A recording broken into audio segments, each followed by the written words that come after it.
If you keep up with the news like I do, you know that everybody is always trying to win, always trying to have the upper hand, always trying to be in control. You've got the president, you've got the Congress, you've got the senators. They're always trying to convince one another and convince the world, or at least the United States, who is right and who should be in control. Well, it's unbelievable, but I want to tell you who really is in control today in just a moment. But first of all, let me say thanks for joining me once again for another heart to heart talk. I'm John Kuert, the pastor at Alpha Assembly in Clarion, Pennsylvania. And thanks for joining me today.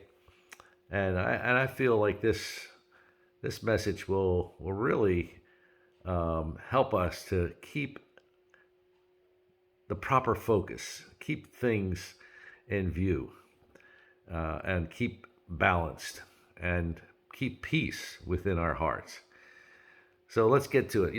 Control does not ultimately rest in the hands of the rulers of nations. No matter who is prime minister or king or queen or who is in Congress, God is ultimately in control. Nations come and go. Presidents come and presidents go. It all cycles through. But the one thing that remains the same is that God is in control. The Apostle Paul in the book of Romans said that the authorities that exist are appointed by God. Paul wrote that letter during the reign of Caesar Nero, who was the emperor of Rome. That always plagues me a little bit, but nevertheless, that's what it says. According to history, Nero was probably the most wicked emperor ever to rule Rome. And yet, Paul said the authorities that exist are appointed by God. As the psalmist said, surely the wrath of man shall praise you. Psalm 76:10. In other words, God can take seemingly terrible situations and turn them around for his glory.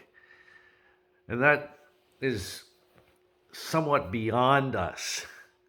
We just can't quite grasp that. But then we're not God. And now, as we look at our own nation today, there are many people who wonder where God is in all of this. They think justice will never come.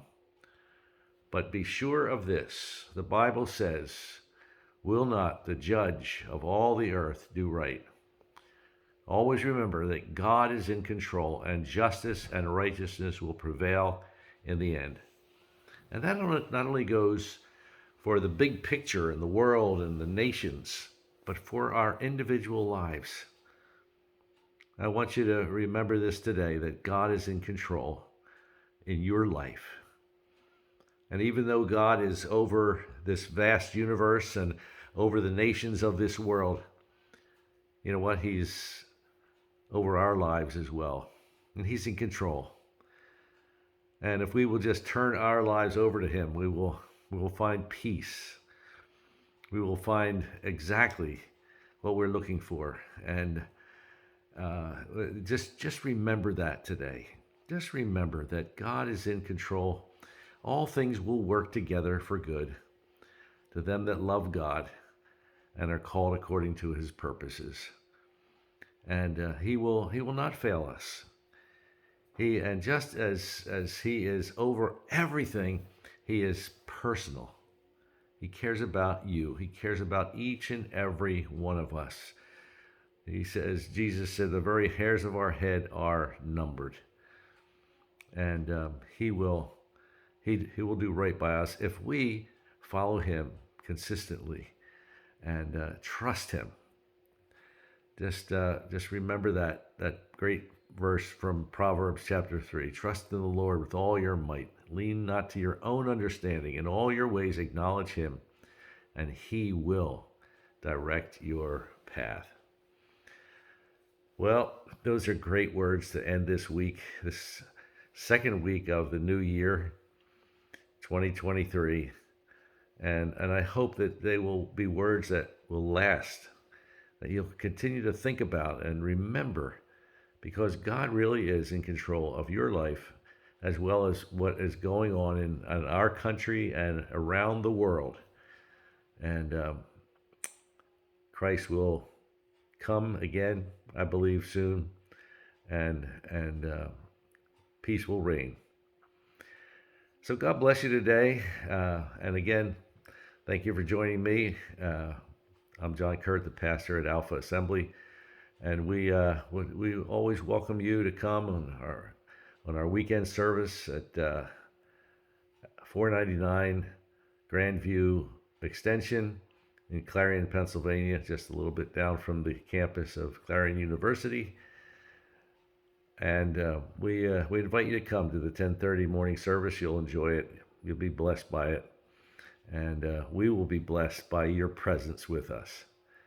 So have a great weekend. Have a great rest of the day, whatever time it is you're watching this, morning, noon, or afternoon, or evening. And Lord willing, we'll see you again next week. God bless. Bye-bye.